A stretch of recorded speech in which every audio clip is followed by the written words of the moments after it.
In this channel, we like to capture life and we capture the moments. Healing me, you're healing me, you're healing. You're right here by my side. If I'm going through hell, I'll be alright. I'm standing on what you promised me. Yes, I believe it's true that every time you see me through, I know I'm safe, you'll never leave. Ooh, oh, oh. Welcome back to Capturing the Moment. Thanks for tuning into another video. This video is kind of going to be like a little bit different, I think, from what, because most of you guys probably recognize him from our uncensored series that we do here on the channel, and we'll have another episode up for that. But it might end up being a two-parter. yeah, but today's episode is going to be kind of like a fun one in a way, because Greg and I both are writers, we're both authors, we have both published a book, so we're just going to kind of get a sense of, you know, what one kind of dealt with, because you dealt with it more on the aspect of going independently, like kind of on your own, and then I went with, you know, I did it with a publisher and stuff like that, so we're just going to kind of see how each other's experiences went with it, and see how, basically just in writing, how we feel about writing in general, and what writing does for us as a, you know, as a human, and, you know, as a person. So I think I'm going to let you go first, since you kind of did the independent route for the first book, just kind of giving like a little background into, you know, kind of like the process of what all you had to do, did you have to go do this whole big thing, or just was it you signed up for this account on, because at the time you did CreateSpace, right? Yeah, and then they got bought out by Kindle. Yeah. They kind of Walmarted everything, where they just, you know, became a huge conglomerate, and then they bought out every bit of competition. They kind of WWE'd themselves. Yep. And that's not always a bad thing when it comes to any kind of artistic, creative medium, because sometimes it works out to where you can do things for almost like a budget. It almost works out to where, okay, well, if I do this independently, there are avenues that I can do that and not throw a bunch of money at a company. And I've come to find out, especially in music and artistry in any degree, that if you go the independent route, there is always the potential of keeping more of your revenue that you make, instead of being, you know, kind of contracted out. Kind of like held to a certain amount or something like that. Right, yeah. Because the company that I go through now is connected with Amazon, and they have free tools on their website and all that stuff. And at the time that I wrote the first book, I had the idea for a little while and just never really did anything with it. And what really led me to doing the book that I did, because you can have an idea, but you don't know where to start, or you don't know necessarily how to do it, or you just get lazy. Let's be totally honest. You can get lazy. You can have an idea, but if you don't act on it, it's never going to get done. You yourself are the king of your own domain and your own destiny as far as that goes. If you have an idea to do something, I suggest that you go do it, because you can wish and wish and wish that it gets done. Right. But yet it never will unless you act on it, unless you move on it, unless you do something. What really did it for me, and I'm going to go back into history to be able to move forward with what you had asked me. In 2016, I got really sick and was put into the hospital for a month and a half. As I was sitting there and I was contemplating everything that I had done in my life and everything, because you feel like, you know, you're being told that if you waited another day, you could have died. There's nothing like a motivator of, you could have had your last moments at the age of 26, to get you to kind Right. of move forward, Yeah. right? Sometimes we have to be faced with those kind of things to make us go, oh, okay, I ain't got much time on Yeah. this earth. Kind of wakes you up a little bit. Absolutely. I ain't got much time on this earth, so I might as well do something if I want to make an impact. Right. So I started writing not shortly after I got out of the hospital and got everything set up. And I wrote a short storybook because I figured this is going to be the easiest way for me to kind of kick the door down, so to speak, on how to create a writing career for myself. I'll do a bunch of short stories that'll get me used to writing. I had a good idea. Can I plug mine a little bit? Yeah. It's called Stories for ADD. I just don't have the time. And what it is, I thought that the title was funny. I thought it was something that was eye-catching.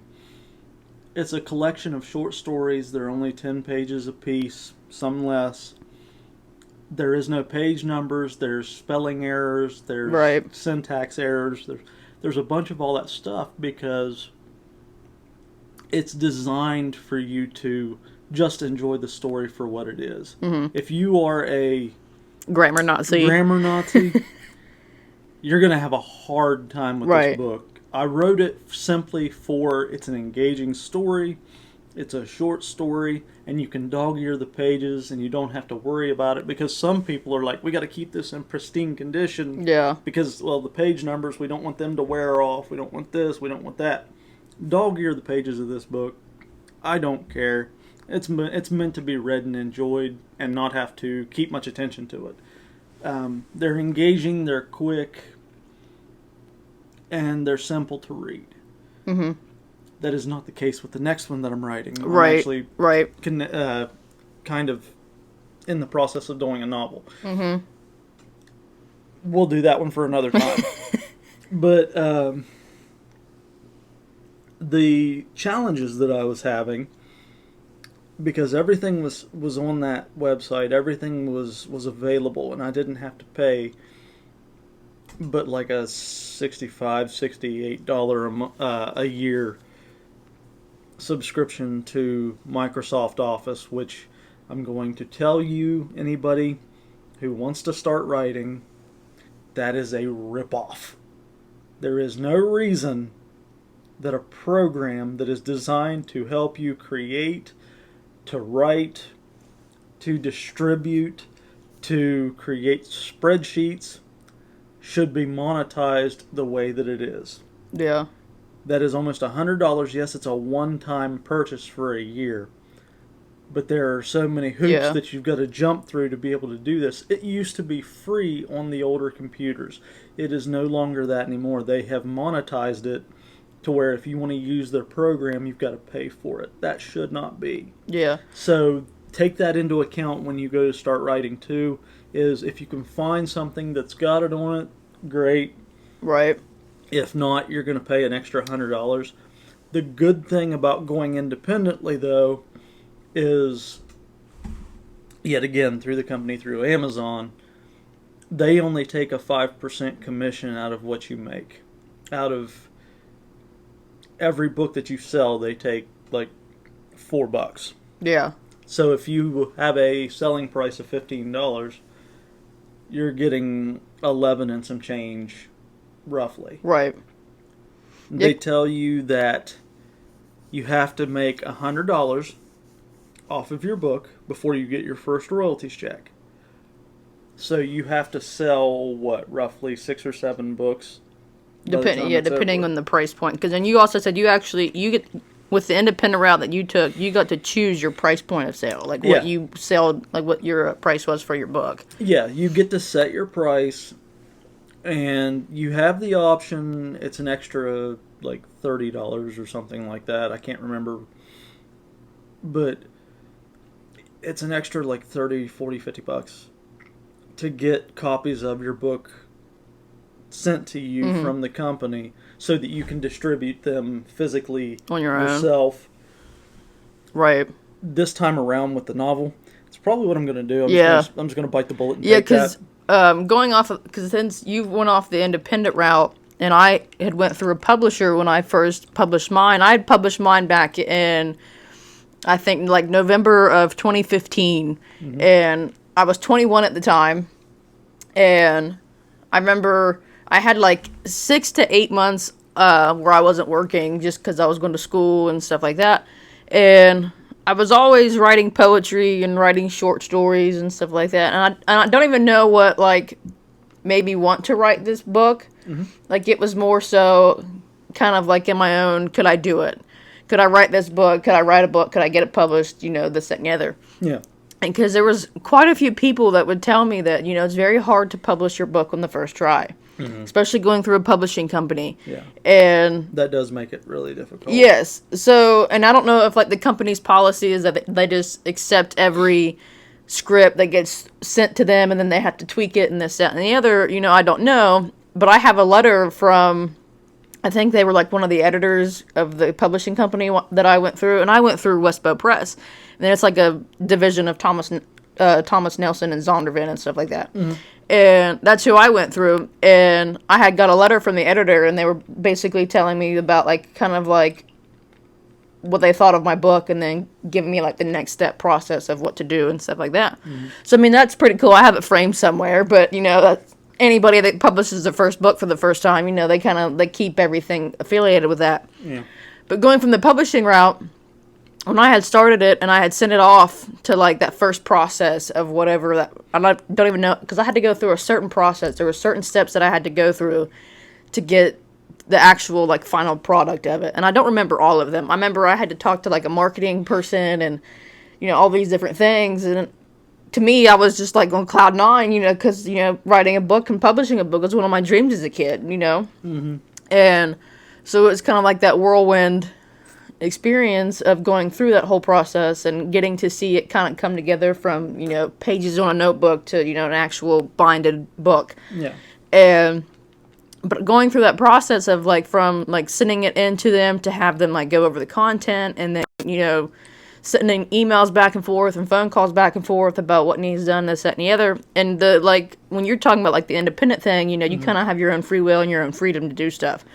Well, that's the thing is, when you go through a publisher, the human element is there. Yes. And they get to be the gatekeepers as to, well, you're either good enough to put this thing out, right, or we're going to tweak it, we're going to do this, that, and the other. If you go independently, you are the master of your own domain. You absolutely will be the one to keep everything in check, and you have to edit it. You have to do all these things. They do give a format. Yeah. But that's about as far as it goes. Right. And they don't really judge what the book is when you send it out. You have to make sure that you go through. And I'd suggest that people get the editing tools and stuff for themselves because it makes things a whole lot easier. Right. And like with anybody else, when somebody, you was talking about the kind of whirlwind experience with going and talking to the editor, going and doing all this stuff and making it corporate. Yeah. You don't have that with the independent route. You miss, like, that element of going independently because you don't necessarily have to, like, talk to anybody with the process because you do everything. Yeah. But I remember, because I was, like, you know, I was 21 at the time. I was so, like, gung-ho about getting this published. And because I was like, you know, all I have to do is, you know, do this or do that to get this book published. And I would go all in for it. Mm-hmm. And to get this book published, you know, I'm not going to lie about it. I'm not going to sit here and act like, you know, it was just roses and fairies and this, that, and the other. You know, to get this book published, I paid $3,000 to have this book published. Mm-hmm. And then I paid another $1,000 to have it edited. And there's still mistakes in the book. I mean, they're not like big dramatic mistakes, but they're just small little intricate details, you know, that I would have had to pay another $1,000 to go back and fix those. If you're an English major, it'd be something they'd probably pick out, but right, yeah, like, because I can go back and I can read it back and forth, and I can see, like, little, like, mistakes that were made, like, there was a couple quotations that didn't get put at the end of the quote versus at the beginning, you know, stuff like that. Yeah. But it was, like, one of those processes of, like, you bought this package, so to speak, and in this package is what entails with your publishing. Like, you get so many copies of your book, you get bookmarks, you get business cards, you get so many paperback copies, so many hardback copies. It gets put on Amazon, and I think mine was put on Barnes & Noble, like the website.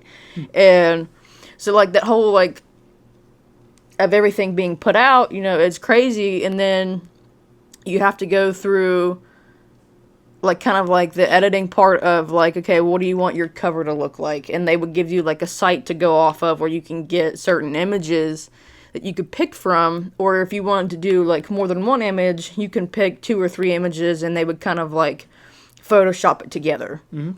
Which is what I ended up doing. I ended up selecting a couple different images that kind of was the closest thing that I could think of that would fit to the title of this book. And doing all that, and because I remember when I first started writing and I first submitted the first script to them and I emailed them to it, and they had emailed me back and they were like, well, they have like a standard minimum of pages a book has to be. Like, it has to be a certain amount of pages. So I was like, okay. So I had to go back and rewrite the book to add in more stuff, to add in more chapters, to add in more content to where it could reach that page limit, so to speak. And then there were some like words in it that I had to take out because it was like a Christian publishing company and stuff like that. Not that the book was like anything that wasn't Christian. It was a faith-based, you know, kind of book. But there was like, I think the word that I had to take out was like G's. And Because it was too close. yeah, I guess. I mean, I'm not really sure, but that was like, I had to tweak some things and stuff like that. I mean, it wasn't a big deal because, you know, that's my first book and I'm just like, hey, you know, Yeah. I don't see why I have to take this word out, but we're going to do it because... Willing to do anything that it took to get it to be... Yeah, and I remember the one of the whoever it was, I don't know if it was like the marketing editor or something like that, but they had told me, they're like, because I would have like a marketing person call me like almost every week, even after the book was published and it was already out and everything, and they kept calling and asking me if I wanted to, they were interested in my book and they wanted to do this with like a book expo and they wanted to do this, and I'm like, how do I know if this is like legit or not? So I just ignored all of it, whether I missed out on opportunities or not, you know, I don't know, but I'm just like, I'm not going to risk this. You know, I've had my 15 minutes of fame. I'm good.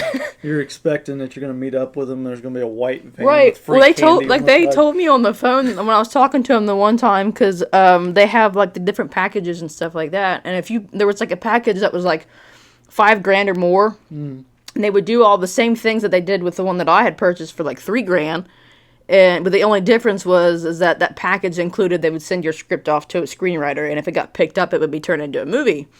And I was like, well, hey, that's pretty cool. But with the package that I bought, you know, it wasn't included in that. So if they were like, well, if this is an option that you would like to do, and they were trying to like persuade me into doing it because, like so many percentages of the people who've published a book with us, you know, they've had their scripts sent off to screenwriters and they've been picked up for shows, whether it's like little indie shows or like, you know, like the amateur folk stuff and all that stuff like that. And I was like, and they're like, oh yeah, if you do that, you know, it's like another $1,000. And I'm just like, nah, I'm all right. So we're going to dangle the carrot out in front of you. Because I'm like, honestly, I'm like, if there was like a 99.9% chance that I would get picked up for a movie with this script, honestly, I probably would have absolutely paid the $1,000 to would have had it done. But I'm like, I'm looking at kind of like a 0.001 chance. So I'm just like, I'll just keep my $1,000 and then maybe eventually if it ever decides to go that route, you know, maybe so. But yeah. Well, that's another thing with going the independent route and with who I'm going through. They actually do all that for you. Mm-hmm. And only require that they take a certain amount of percentage. Right. That's it. Yeah. Everything is free. The only pitfall with going the independent route, I want to say the only pitfall, really you have to have the dedication to do this because, yeah, you could, you know, do that, pay out the nose, pay. Yeah. Every time they stick a carrot out in front of you, you pay more, you pay you pay more. Or you go, okay, I can find this route, and I can do it independently. It's going to be cheaper, but all the work is on me for the most part. Right. Because they have the option to do the script the script thing. And they send it out to who it needs to be sent out to, and they pick it up they send it out to people that want to buy it. But you don't know how long it's going to take. Right. And you don't know how much advertisement you have to advertise on your own. Yeah. Use social media. Something I did not do with the first one that I'm going to try to do with the Yeah, second and one. I think when mine came out, like I tried to do like a little bit of social media with it as much as I possibly could, because like even though it went through a publisher, it wasn't one of those like publishing companies that that bought your book and then they would do the advertising for it and this, that, and the other. And I'm sure people that have like well-known authors that have done that, and they have like a publishing company that they call, or that calls them and it's like, hey, when's your next book? I'm sure they do all that stuff like that. Yeah. But going with a publishing company that didn't necessarily do it in that manner, but I mean, shoot, I remember whenever it first came out, and I tried to do things like advertising like on my own, and I did have help because I've had some people reach out. Some of my friends and family reached out to like the local news station here, WTAP, and they came and did like a little news segment on it, and stuff like that. And because we had a book signing, down at our church that one year that it came out, and then the college that I went to WVUP, and they had a book signing, in their in the bookstore there, and so that's kind of like. It kind of is when it sinks in and it seems surreal is when you walk in and there's a poster with your book on it and your name on it, and like you see everything come to pass. Yeah. And for me, it was whenever I started seeing that there was actually copies being sold. Yes, because they actually give you a tracker as to how many, and it goes month by month. And whenever I started seeing that there was copies actually being sold, I was like, wow, I actually have people buying my book. I can actually call myself a published author. Yeah. It was a surreal thing, because you're like, okay, so if this thing goes bigger than just the little town that we're in, just the little community that we're in, if this thing goes bigger than that, then there's the potential of at some point in my life being recognized for a book that I've written. Mm-hmm. And that's what goes on in my mind.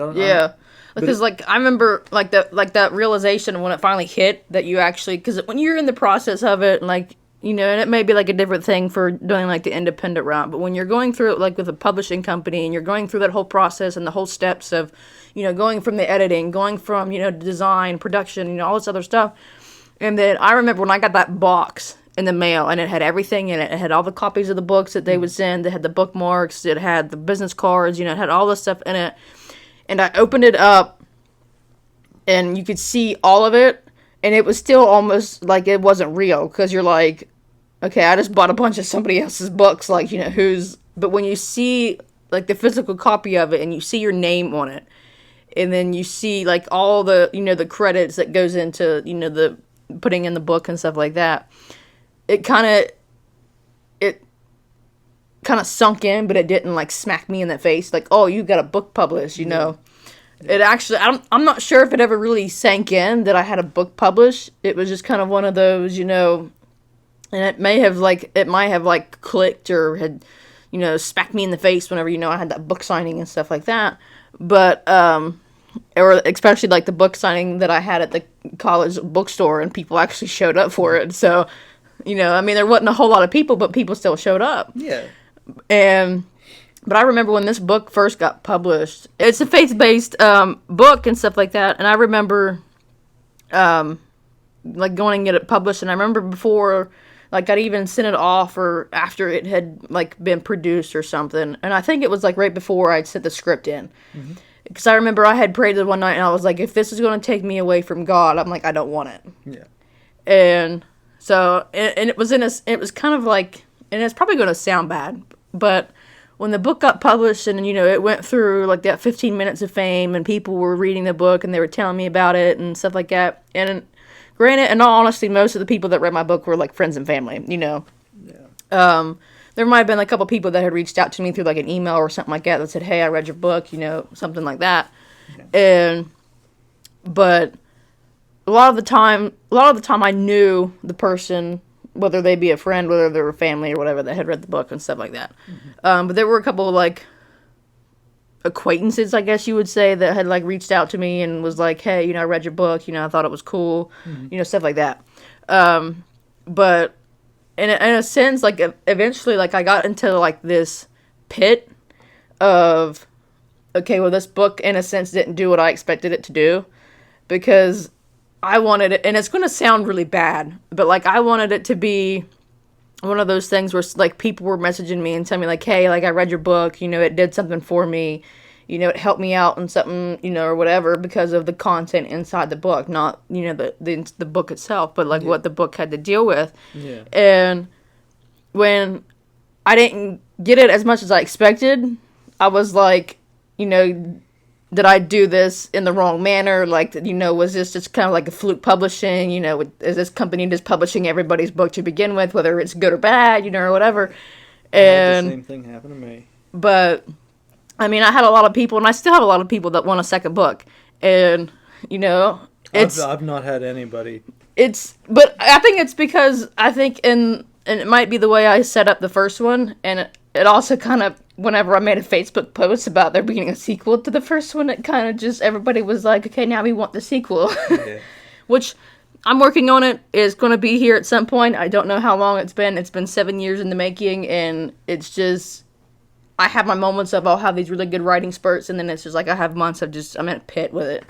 Yeah, I actually have a similar kind of experience with the book not doing, and it's my fault. It's my fault because I did not advertise. Right. As an independent writer, as an independent author, advertise.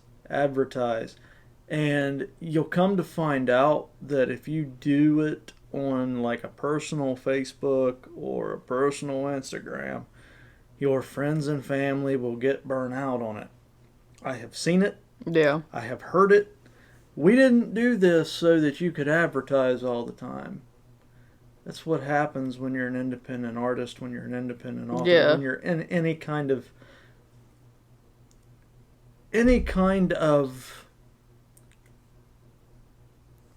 what do I want to call it? Occupation that requires you to sell yourself, to sell your product. Mm-hmm. So, yet again, that would be something that I would say people need to stop.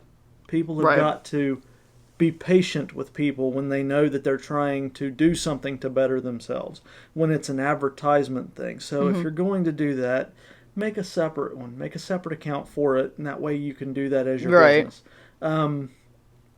When I didn't advertise, I'd put the Facebook post out that I had got the book finished and Yeah. that it was out, and that I said that I was going to give everybody an update as to when it was coming. Mm-hmm. Well, at like 10 hours before it come out, because it gives you a countdown as to when it's live so people can buy it.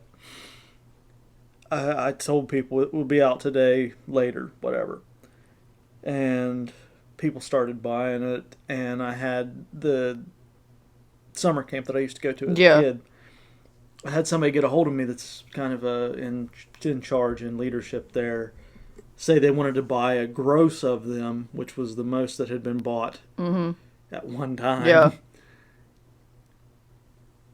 Than any time else that this book was out, and I had to go do a signing there. Yeah. Which was really cool because I was able to give somebody hope Right. who had a physical condition. Absolutely. And I was able to actually be an influence to them and say, you know, it doesn't matter where you come from, it doesn't matter what you've done, it doesn't matter what limitations you feel like you have. You can always use your mind to better yourself. Yeah. And I got this one buddy of mine, he started calling me Hollywood. And I told him, I said, dude, no, I don't like that. I have seen indie rock artists Right. who have not really wanted the fame, but at the same time wanted what fame brought. Yeah. And I'm going to be straight up honest with you. When I got this first book published, I was hoping that I'd blow up and be able to be influenced to everybody. Yeah. And that's what drawed me into that pit, as you called Yep. it. But I'm going to tell you how I look at it now.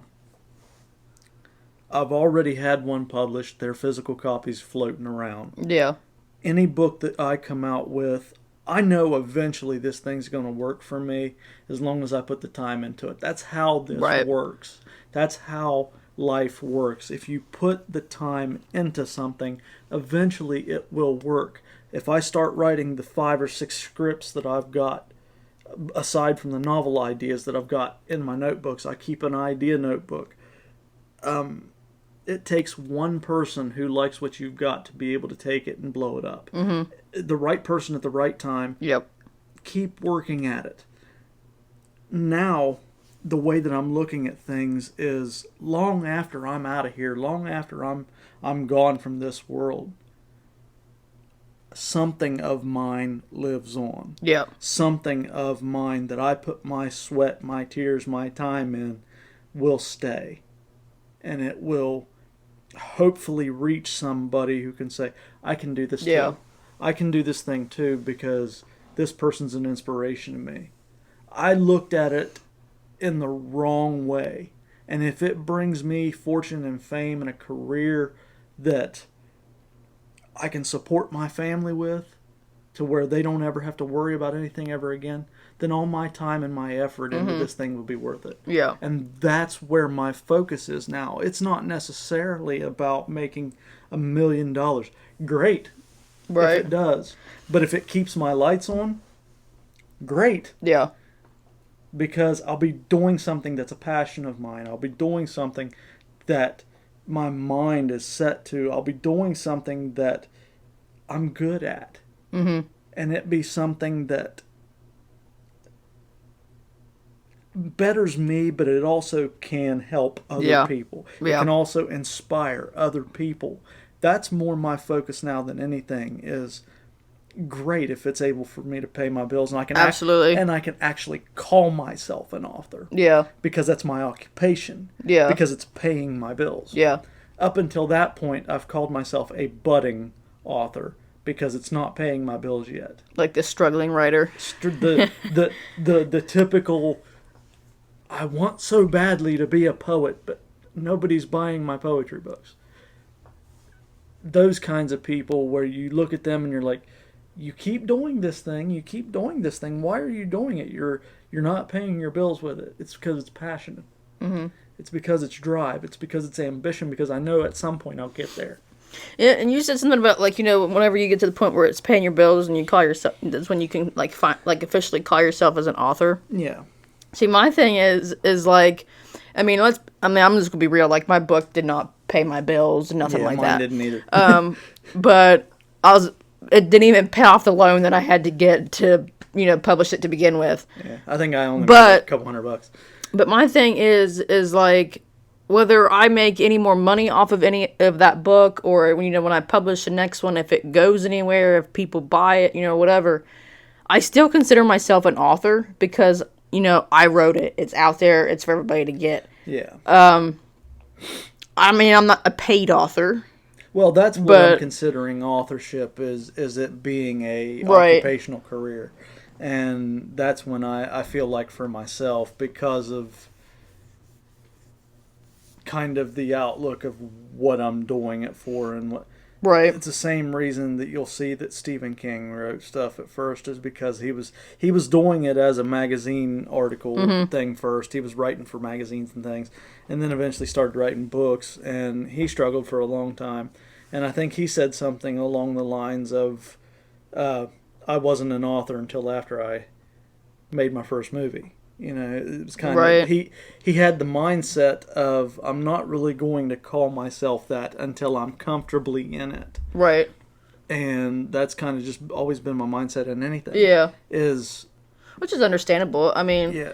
Even back to whenever I was in the athletics. Right. Back whenever I was a kid, I was doing track and field for the longest time.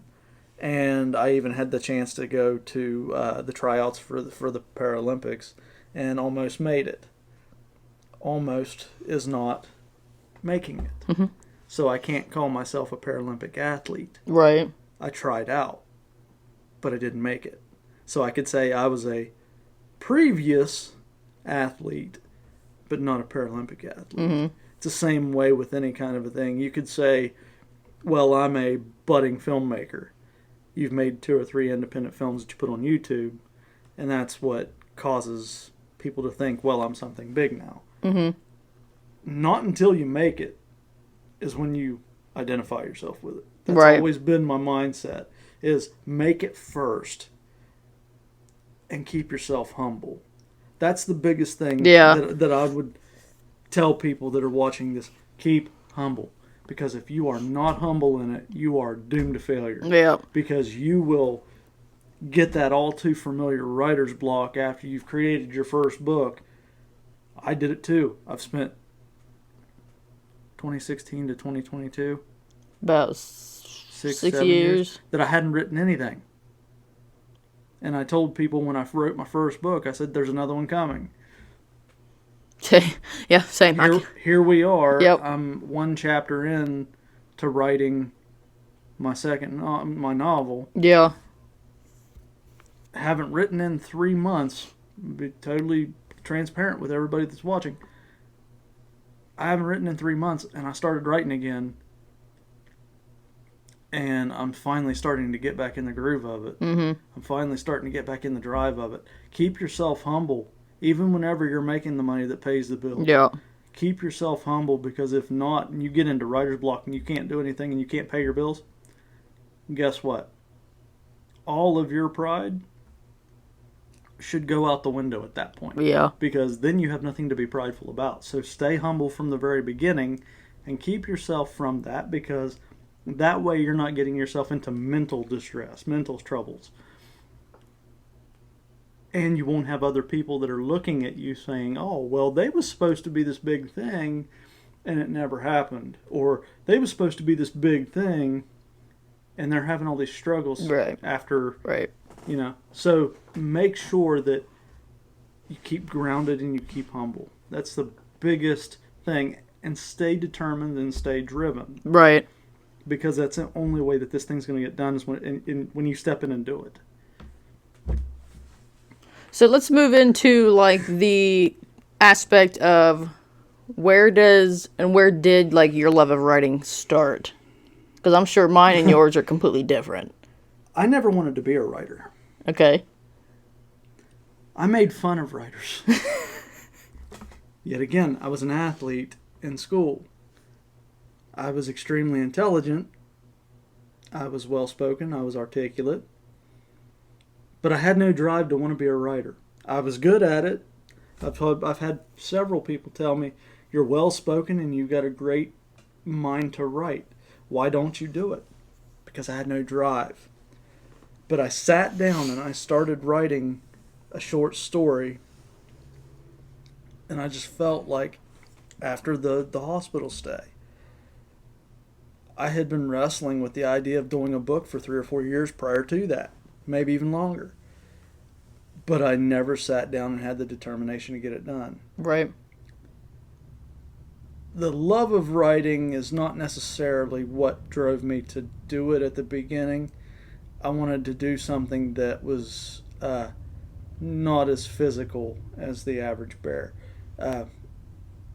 With having a physical disability, you're not able to do much in the way of doing manual labor. So I figured, well, I would use my mind and let my mind work for me and do it that way and create a career out of something that doesn't take a whole lot of physical labor, Yeah. but it's also something that I'll feel like I've accomplished Right. afterwards. So after having the come to Jesus moment with the hospital stay and almost dying, I said, now's the time for me to actually sit down and do this. And it took me about 8 months to get it done, writing every day for 4 hours a day. There was 10 stories at about, not 11 stories, sorry, I think, at about 10 pages apiece. I sat down with the idea of doing a short story book, doing something kind of like Aesop's Fables for adults. And that's the way that it turned out. I loved every second of it because it put my mind into an imagination space of getting into what's the story that I'm trying to tell.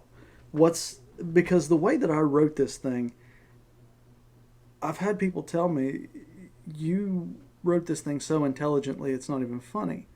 The stories that I wrote were exactly like the old Aesop's Fables. They had some sort of a moral behind every story but if you didn't look at them, you could just read the story and that would be Yeah. enough. Yeah. But if you looked and saw the moral, okay, there's something deeper to this. And it was with every story that was written in that thing. And I just put it all together.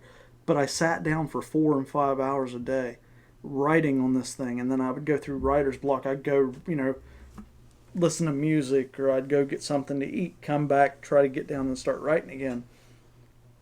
And I was really driven with it. So if I had to say the love of writing, it wasn't even that it was the love of writing. It was me trying to get famous. Yeah. That's what started this thing. I wanted something to where I could have a career doing something that I loved to do, Right. which was be in my imagination, be a writer, create a world that people can get lost in, can lose 10, 20 minutes a day just writing with. Yeah. And then it went from that to, okay, well, this is catharsis for me. This is writing down how I'm feeling Yeah. in a story. Yeah. If I'm feeling upset, depressed, anxious, I can write a true crime story. Mm-hmm. I can go into those places, get that out of my mind, but also do it in a way that's constructive. Yeah. Do it in a way that's not dark and sadistic and evil, but has the imagination to look like it. Right. So you get that kind of therapeutic aspect in that of writing all that down and creating something that is beyond yourself. If I'm happy, I can write a story that's Yeah. happy and Yep. that's jovial and all this other Yep. stuff. But you start to find that niche of, okay, this thing here is therapeutic. Right. Yeah, because mine didn't.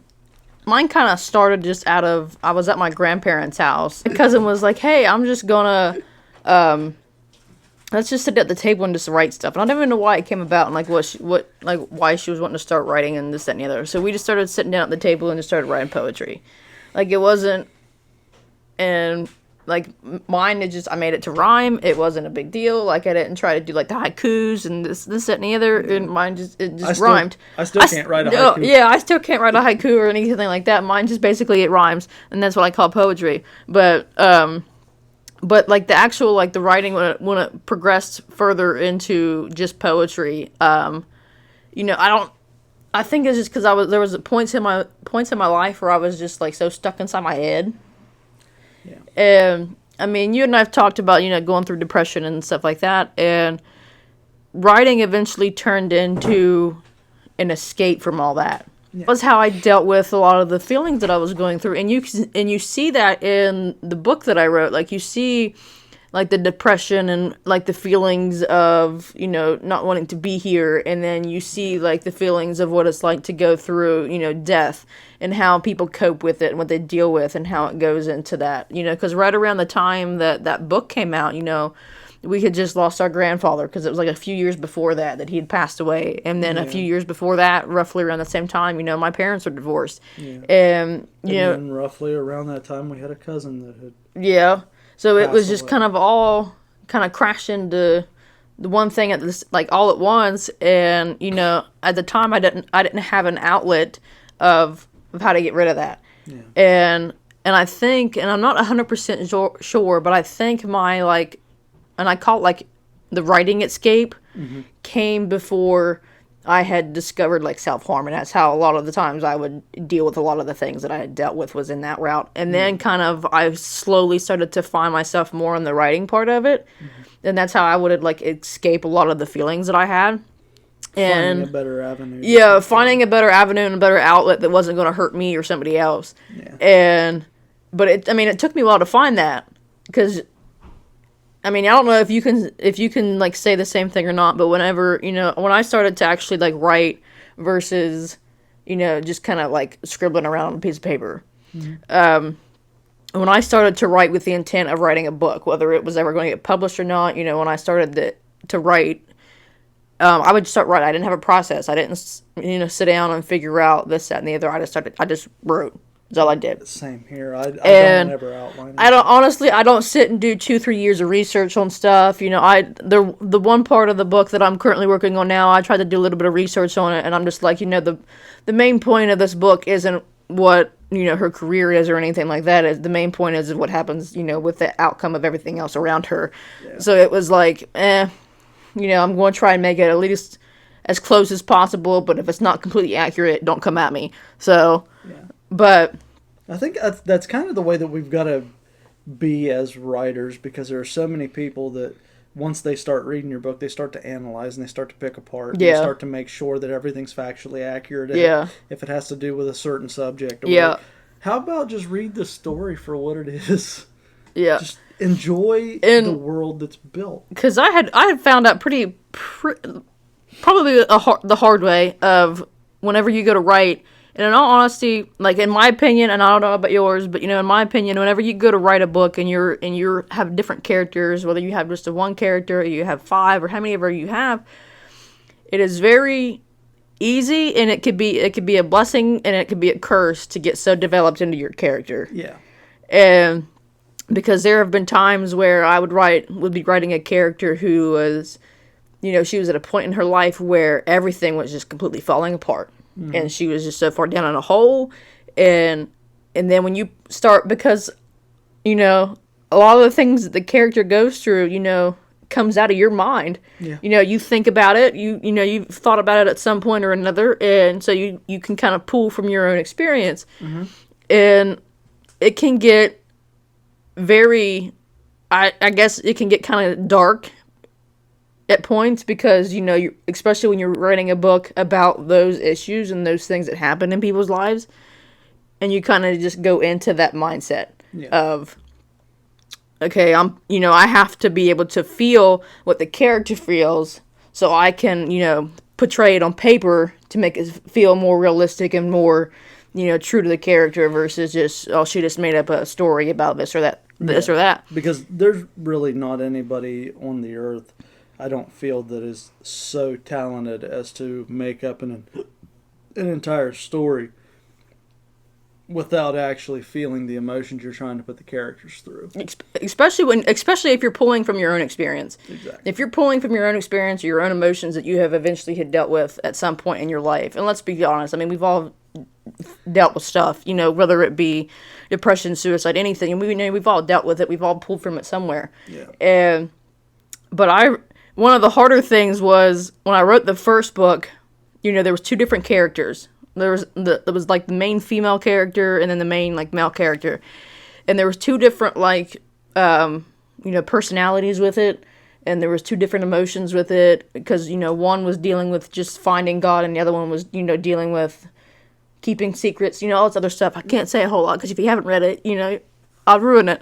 It'll be out here before too long. But in that first one, you know, when you're writing with 2 characters, like, you're going back and forth, because, you know, one chapter was in the point of view, you know, the guy, the main character, the main male character, and then, you know, there'd be one chapter where it's the main female character, and you're flip-flopping back and forth into, you know, different point of views, and you're kind of switching your brain to, okay, now you're in the mindset of this dude who's, you know, dealing with all this stuff, and then now you're in the mindset of this girl who's dealing with all this. Yeah. And you kind of, it makes it sound like you're crazy.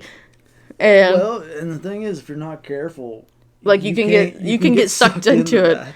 And at one point, it sucked me into it, because it was like, it was kind of reliving all the emotions that I thought I had already dealt with and kind of had got rid of.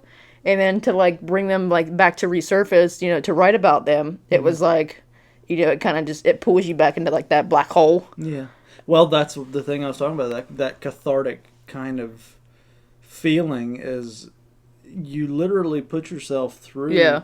If you're dealing with emotions that you've already dealt with, you're literally putting yourself back in there, and you're kind of picking at the wound it's trying to heal, but at the same time, you're trying to do it for a purpose. It actually can heal wounds that you're dealing with, because you're actually putting yourself through a period of time with it, and that whole thing of time heals all wounds is not necessarily the case unless you're actively working on it. Right. And with writing, that is a very good tool to get you through a process of things. Depression, anxiety, anger.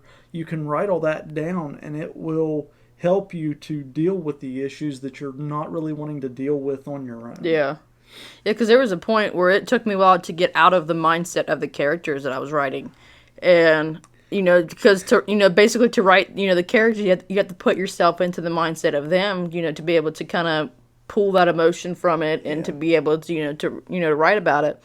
And, it took me a while to kind of go back to reality. Uh-huh. Well, let me ask you a question. Did you have any funky dreams while you was writing your book? Oh, yeah. I don't remember hardly any of them, but I remember there were some pretty weird ones. As I was doing the short stories, there was so many different ones. I was having some funky dreams at night. Yeah. I would wake up in the middle of the night going, whoa. Now, mine may not have been as funky as yours. Well, I mean... Because our content was different, and we'll talk about that. But... Yeah, because this was different styles of stories and different types. Right. Things. So, yeah, it went into some weird places. Oh, yeah. So, speaking of the content part, let's get into that, because you and I both have such a different content when it comes to our book. Yeah. The first book was more so, it was on like the faith-based kind of like romance type of deal or whatever, it dealt with that stuff. Yours is a little bit more toward like I want to say like the more darker.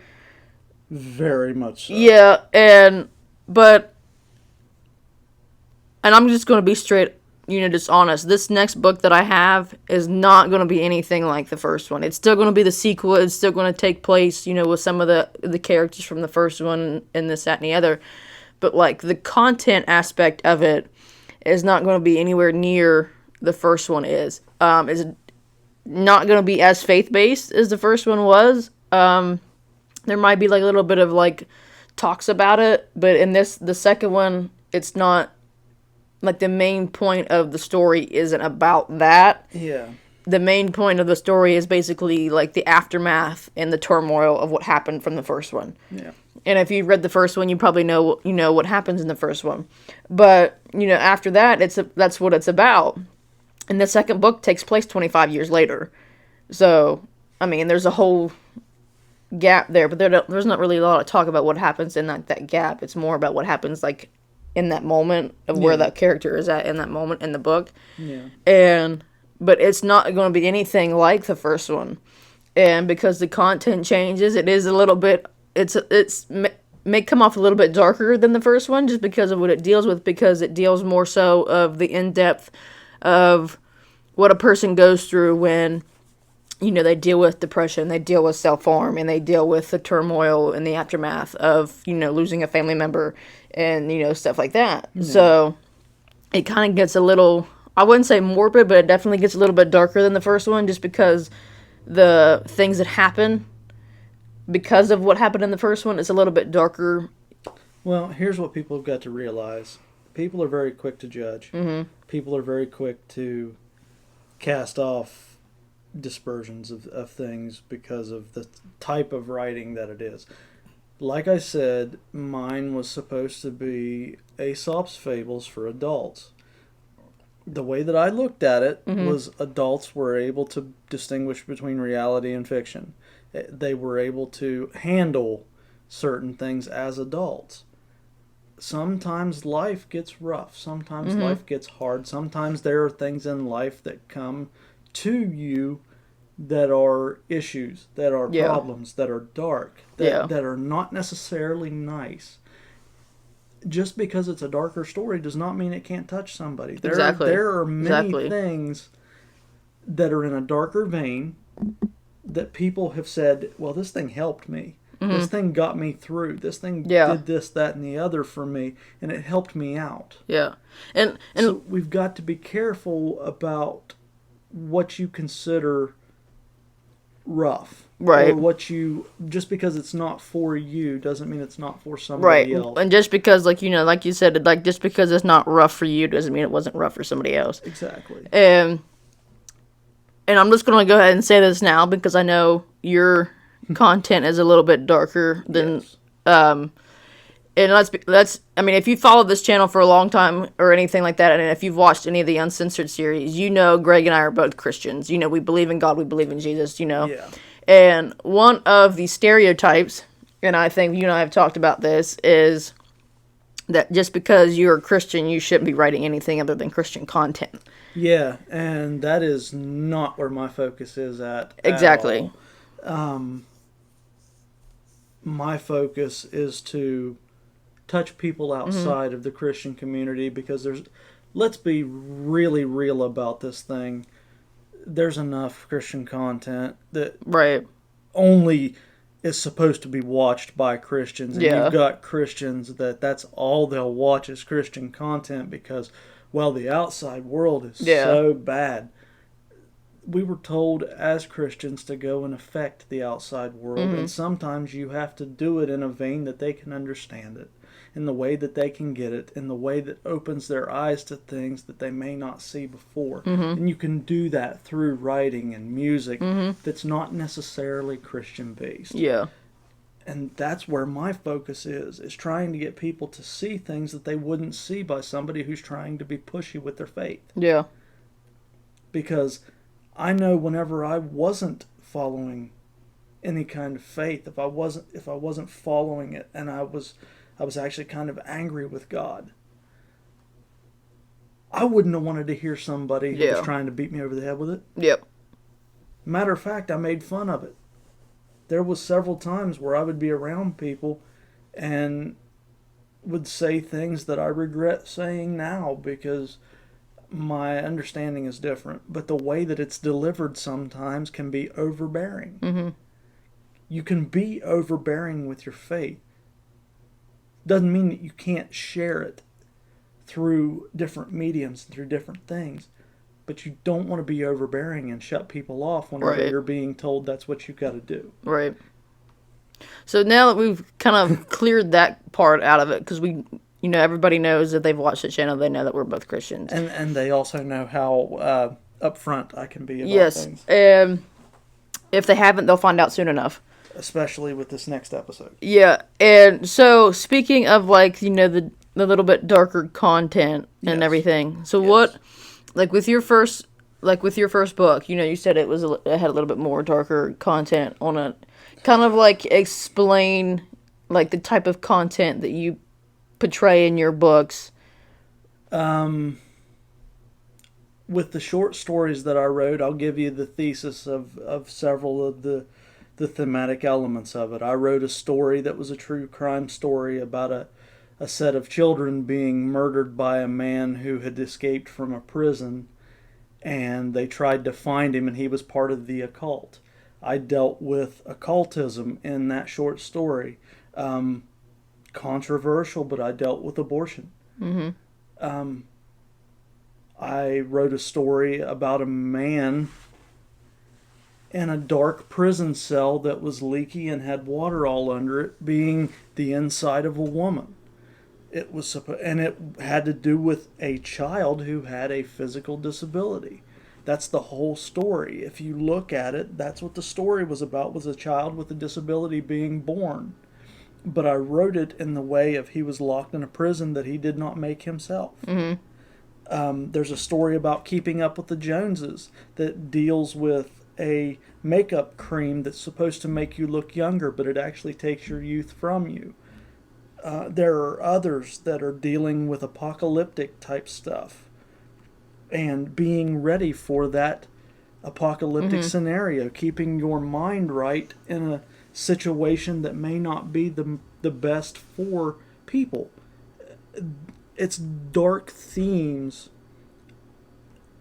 but with an element of trying to show you some sort of truth or trying to get you to think deeper about the thing, because if you're watching an apocalyptic movie and you're like, wonder what I would do in a scenario like that, it's gotten you to think. Yeah.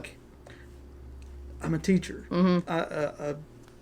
In the church, I'm a teacher. Mm-hmm. So that's my job, is to get people to think. As a writer, I should be able to add those elements in to be able to say, I'm going to make you think while enjoying the story. It's called being a storyteller. Yeah. If I can write it down and it makes you think and it makes you question and it makes you look at things a little differently, then I've done my job on both sides. Yeah. And that's kind of the way I look at things. Right. And that's why I said the fortune and fame and all that stuff after the first book that's no longer the thing. If I can create a career for myself by showing other people some things and getting them to think and they enjoy the stories, then I've done my job on both fronts. Right. And I'm also right. doing something that I like doing. So. Right.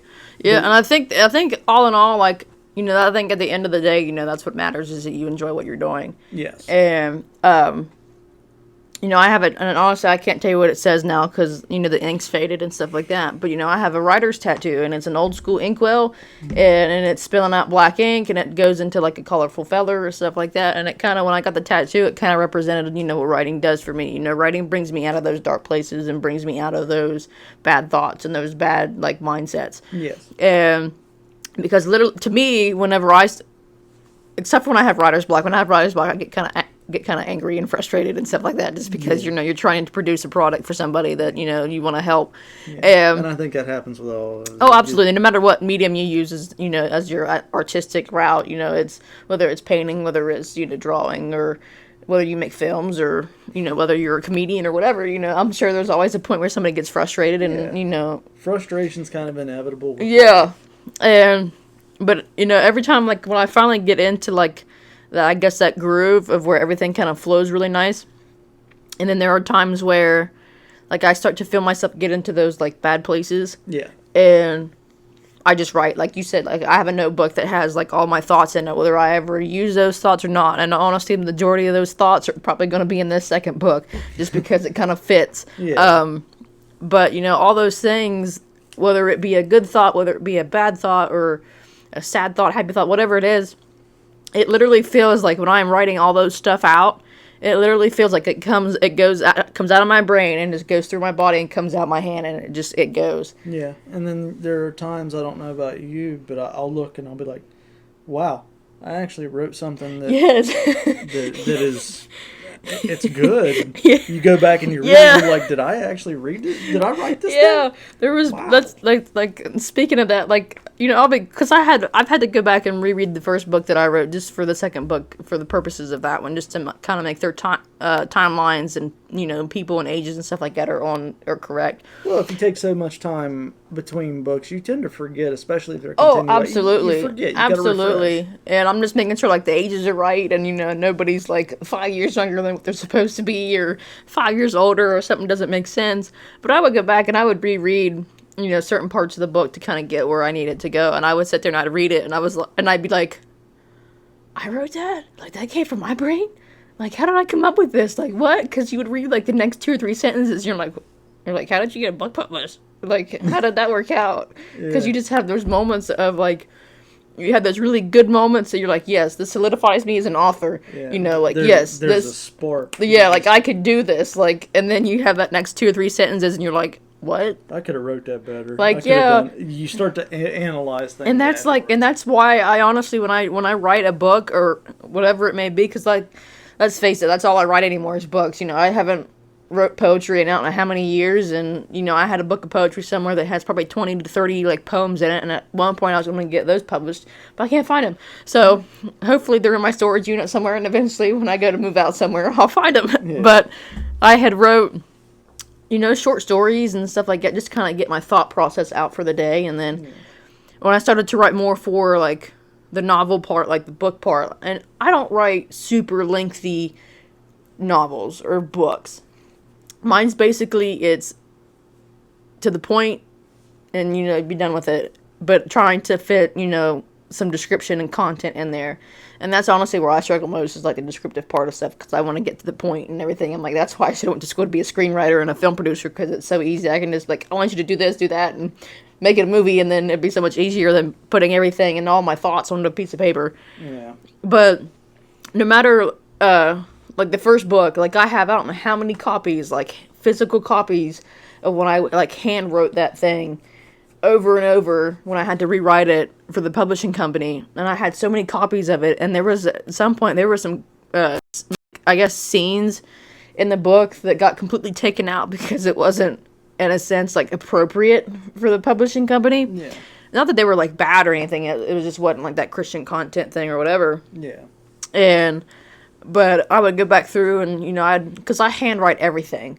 And then when I handwrite it and I get everything done, then I'll go type it onto a computer.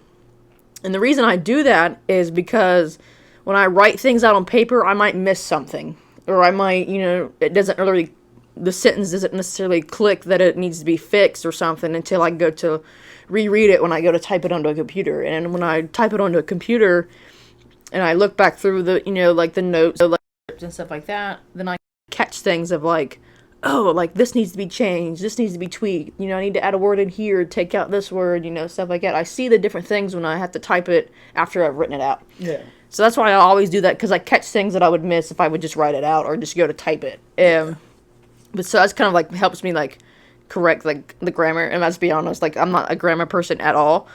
Yeah. You know, I went to school and had a journalism degree, and I suck at grammar. So. Yeah. I mean, there are some journalists that you can tell they got the job by knowing somebody. Yeah. Yeah. But like, you know, like the tattoo on my arm that I have for writing, you know, and I can't tell you verbatim what it says, because honestly, when I got the tattoo, I got it on a whim because I liked writing, and I was like, hey, but the words that it says has a meaning, and I can't think of what the actual words are because it's been so long, and like my brain just doesn't like to keep things in there all the time. Yeah.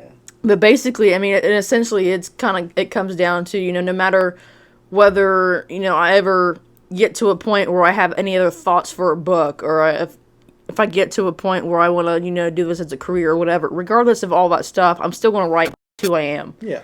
And And the same with me. it's, you know, it's how I express myself, whether to anybody else or just for myself, or how I get my emotions and how I get my feelings out.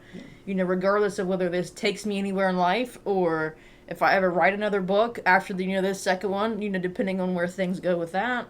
But if I ever make a career out of it, I always said I'd always love to be the female version of Nicholas Sparks. Yeah. And I said I'd like to be the Christian version of Stephen King. Yeah.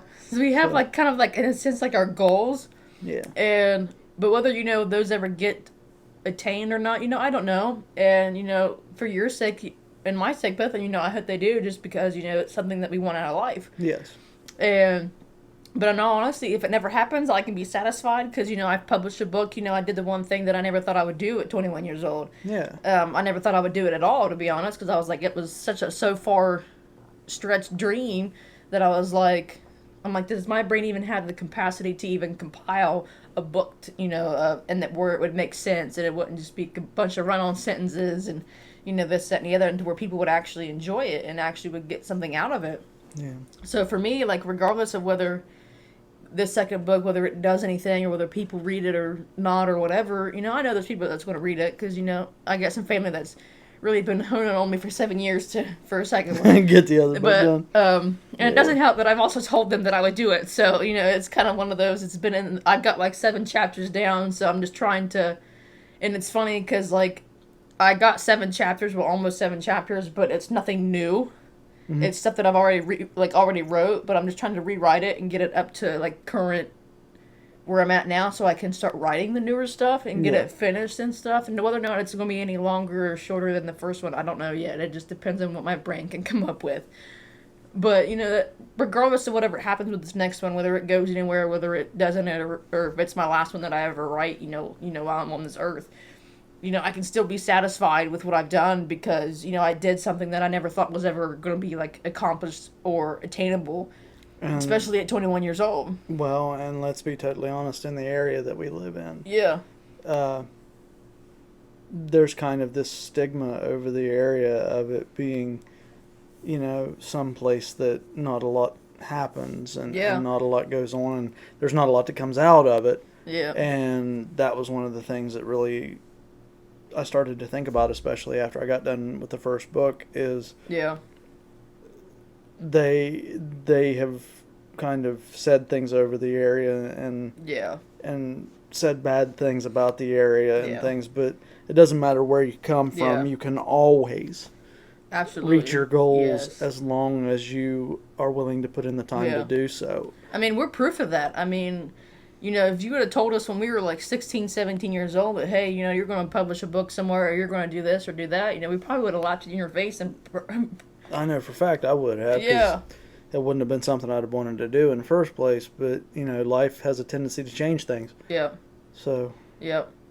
But I mean, regardless of wherever, you know, the author world, you know, takes us, and we always talk that we've always wanted to collaborate on one at some point, and you know, because we have such a mix of, you know, like content and stuff like that. So I think it could be like an interesting project. Half Nicholas Sparks, half Stephen King. Yeah. You mash that together, Yeah. and it comes out to be The Wiggles or something. Yeah, just like the title of the book, just Stephen King makes Nicholas Sparks, you know, or something like that. Yeah. But you know, I think this would be like a fun project, whether we actually do anything with it or at some point or not, or we just talk about it all the time. The Werewolf of Lazy Town. Yeah. Yeah. Nah, Yeah. that was a joke, but still. But I mean, we've always talked about it, and you know, whether we ever actually do it or not, you know, it's, you know, time will tell. It's depending on like where our kind of life goes and yeah, and you stuff never like can that. tell what happens. Yeah. But I mean, like writing is in a general, and the good part about writing is, and it's going to sound weird, but anybody could do it. Yeah. Like, you don't have to be talented in writing and to be able to form a sentence and this, that, and the other to be able to write. I mean, whether you want to write a book or not, I mean, even if you don't want to write a book, you know, it's kind of therapeutic just to sit down and just write stuff out, you know, to kind of get it out of your mind and stuff like that. Yeah. And whether or not you keep it or you burn it or whatever, you know, it's... And you don't have to run to something that's destructive. You can find something Yeah. that's constructive to be able to do that therapy with, to be able to have that catharsis, to get all those feelings out of you, and it be something that can create something great. And that's really the last thing that I myself have got to say about it is, don't be afraid to live beyond the limits that people put on you. Yeah. Don't be afraid to construct something that can be something great for you, that can create a life for you, that is Absolutely. something fantastic and something so phenomenal and beyond what you thought, that all you can sit back and go, wow, I can't believe I could have had this. You can have anything in this life as long as you set your mind to it. Yep. You can have anything in this life that you can dream of, Yep. and you take the time to do. That's the Yep. last thing I really got to say. And in all honesty, I mean, use the people that say you can't do it, and I guess in the haters and stuff like that, use it as kind of like ammunition and fuel to kind of Yes. like push yourself to do those things. Because I remember, and it might come off as like egotistical or whatever, but I remember when I got my book published, and it finally had come out and everything, and I had physical copies of everything, and I'd done the book signings, and I'd done all that stuff. I had went to Walmart, and I took a picture of the cover of the book. I remember I was setting it up on the porch at my house, and I took a picture of the cover of the book, and I went to Walmart, and I blew it up into one of those big, like, poster sizes, and got it framed, and I signed it. And when I signed it, I had put on there, you know, I proved them wrong. And because, I mean, there might not have been a whole lot of people that said I couldn't do it, but there was a few of them that said it's kind of like almost an impossible thing to do, you know, being 21, you never published a book before, and it's going to be one of those things that's not going to be an easy route, you know, to not get discouraged if you don't get it done the first time or whatever. Yeah. And it was more so like for my own mentality of, you know, I could do these things even though I was told I couldn't. Yeah. But you can, like Greg said, you know, you can always do it, you know, if you just put your mind to it and you put in the work and you put in the effort and you stay like continued with it. Like, you just don't give up when things get hard or whatever, because in all honesty, if that was the case, we would have never wrote the first one, because I'm sure like the writer's block was just... Yeah. It's the reason it took 8 months to get the first one done, as short as it is. It's the reason it's taken like 7 years for the second one. But if I had to leave people with something, and it's something from Willy Wonka, actually, out of all things, you can get something out of anything. Yeah. He said success is 99% perspiration, 1% inspiration. And you can flip that after you've gotten into the habit of doing the things, to actually sit down and do it, and then there's more inspiration that comes. So remember that 99% perspiration and 1% inspiration can create something that is beautiful. Yeah.